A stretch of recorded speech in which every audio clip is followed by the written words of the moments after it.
প্রকাশ্যে দিবালোকে আল্লাহর ঘর মসজিদ ভেঙে গুঁড়িয়ে দেওয়া হচ্ছে এবং মুসলিমদের পবিত্র ইবাদত নামাজে বাধা সৃষ্টি করা হচ্ছে। এই দৃশ্যগুলো দেখার পর কোনো বিবেকবান মানুষ চুপ থাকতে পারে না। ভারতের বিভিন্ন স্থানে আজ যা ঘটছে তা কেবল ধর্মীয় উগ্রবাদ নয়, বরং এটি মানবাধিকারের চরম লঙ্ঘন এবং স্পষ্ট অন্যায়। একজন সচেতন মানুষ হিসেবে আমি বলবো, ধর্মের দোহাই দিয়ে উপাসনালয়ে ধ্বংস করার কোনো সভ্য সমাজের কাজ হতে পারে না, বরং এটি সেই উগ্রবাদীদের চরম দেউলিয়াত্বের প্রকাশ করে।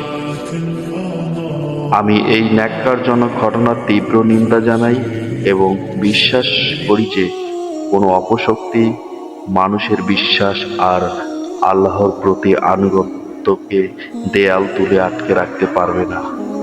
সত্যের জয় হবেই এবং এই জুলুমের প্রতিবাদ জানানো আমাদের নৈতিক দায়িত্ব।